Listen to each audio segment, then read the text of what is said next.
আপনি কেন বুঝতে পারছেন না আমি যা করছি ঠাম্মির ভুল ধারণাগুলো ভাঙার জন্যই করছি, আর আপনি সেই ধারণাগুলোকে ঠিক প্রমাণ করছেন। আপনাকে ফিরে যেতেই হবে। ফিরবো না আমি, খুব অসুবিধে তো আপনার? ঠিক আছে, আমি এখানে থাকবো না, কিন্তু উঠোনে গিয়ে শোবো। কিন্তু আমি আপনাকে ছেড়ে যাব না, এই বাড়ি ছেড়ে কোথাও যাব না আমি। মিস্টার বসু মল্লিক,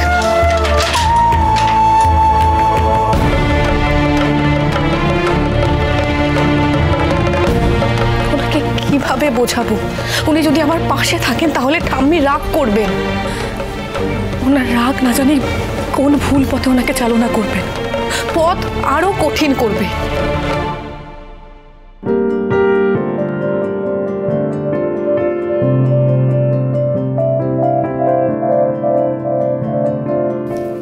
কি এই তুমি এখানে শুচ্ছ কেন? চলো চলো ঘরে গিয়ে শোবে। চলো চলো, এখানে ঠিক আছে। যাই বাবু, আরে তুমি এখানে, দিদি নিশ্চয়ই তোমার সাথে আবার ঝামেলা করেছে। না না না, এখানে থাকলে হবে না, চলো তুমি আমার সাথে চলো, আমি ঘরে তোমাকে নিয়ে যাচ্ছি। চলো, এখানে ঠিক আছে।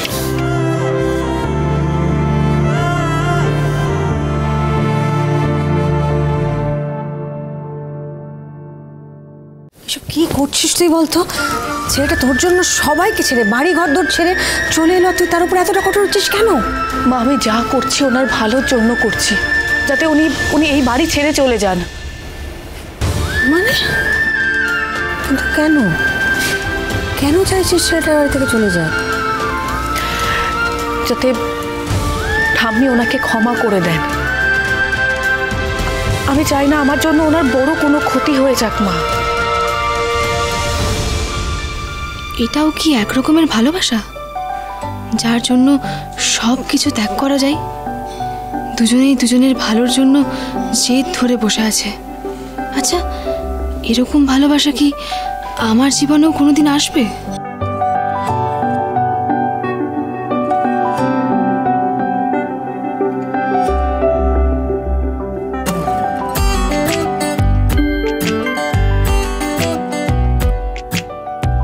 ঝিনুক মেসেজ করেছে, I miss you. Miss you, miss you two.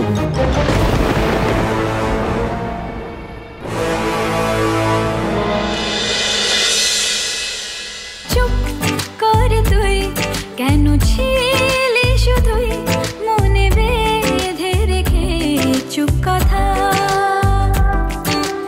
আজ বলে দে সব বাধা কাটিয়ে রাঙিয়ে বসন্ত বেলা। লা লা লা লা লা লা।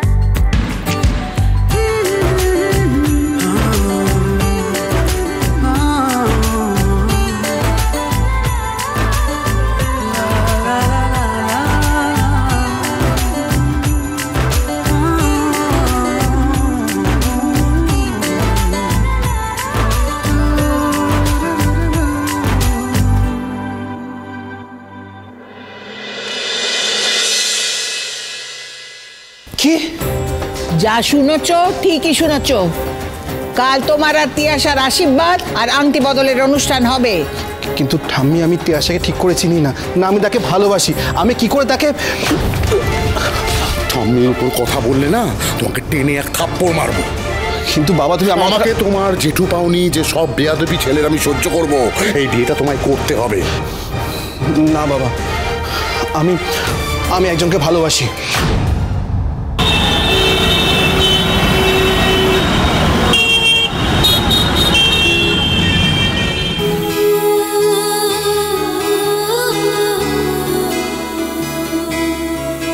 হাতটা দেখি।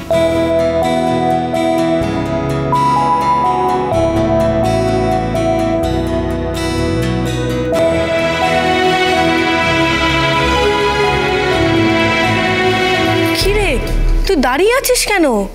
ঝিনুক, কত কাজ আছে বলতো, দোকানেও তো যেতে হবে। আয় আয়। কি কাজ আছে? কি কাজ মানে? ওইগুলো নিয়ে কে যাবে? এদিকে আয়।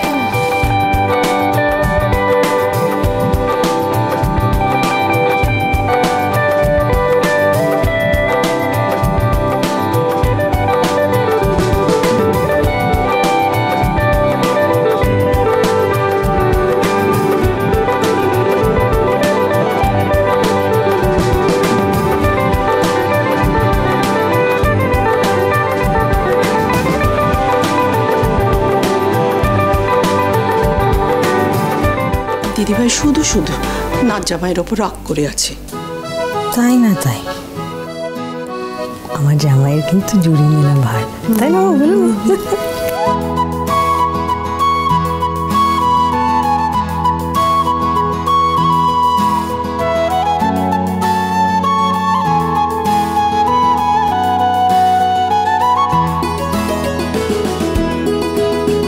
আর দেরি করা যাবে না, চ চ চ তাড়াতাড়ি চ। কোথায় চললি রে সুধা? দোকানে?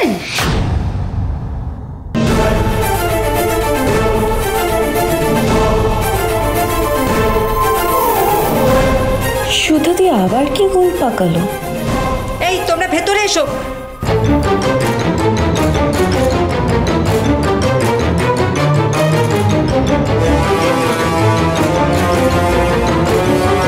এটা তো শিলাদের বর আর শিলাদের ছেলে মেয়ে, এরা এখানে।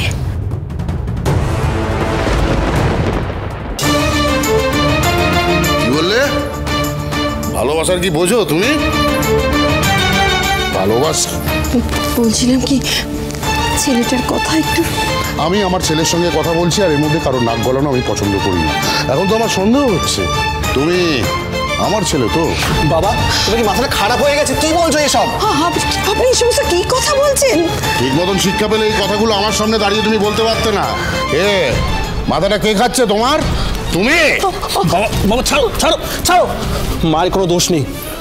চেনা থাক, কিন্তু একটা কথা মাথায় রেখো, তুমি যদি আমার মায়ের কথা না শোনো তার শাস্তি কিন্তু তোমার মাকেই পেতে হবে। মেজো খোকা, কালকে এই অনুষ্ঠানের ব্যবস্থা করো। ওই সমুদ্র আর তিয়াসার আংটি বদল আর আশীর্বাদ কালকেই হবে।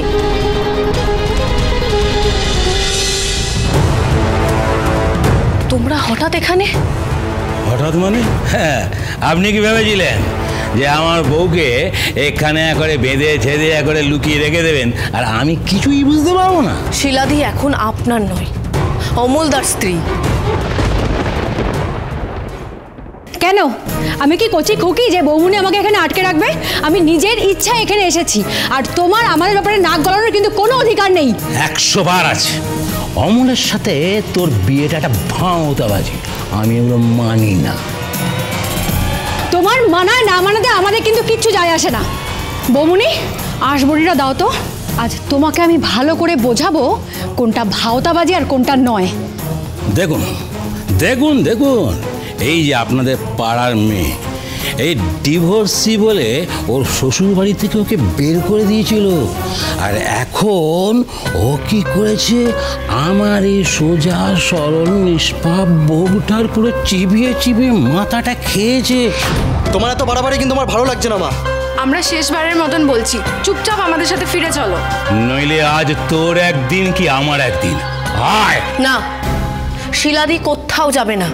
আপনি শিলাদির ওপর অন্যায়ভাবে জোর খাটাতে পারবেন না। তোর এই অন্যের বউয়ের ব্যাপারে মোড়ল সাজা, এসব কিন্তু একদম চলবে না সুধা। এক্ষুনি এই আপদটাকে না আমাদের পাড়া থেকে বিদায় কর, না হলে তোদেরও এখানে আর থাকার জায়গা হবে না। এই বাড়িটা আমার বাবার তৈরি, কোনো আইন আমাদের এই বাড়ির থেকে বার করতে পারে না। ও, তা শুনলাম তোর বাবার ভিটেও নাকি আর কদিন পরে থাকবে না। তখন তোর এই দেমাগ তুই কাকে দেখাবি?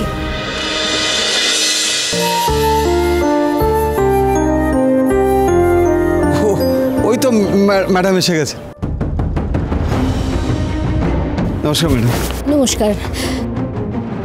তা খুব ভালো করে সবটা ভেবে নিয়েছেন তো? আজকে সইটা হলে কিন্তু আপনাদের ডিভোর্স প্রসেসটা চালু হবে, তারপর 6 মাস মতো লাগবে ফাইনাল ডিভোর্সের হিয়ারিংয়ে। এই যে আপনাদের পেপারগুলোই রেডি করে আনলাম। আমি এখন অফিসে যাচ্ছি, আপনারা আসুন কেমন?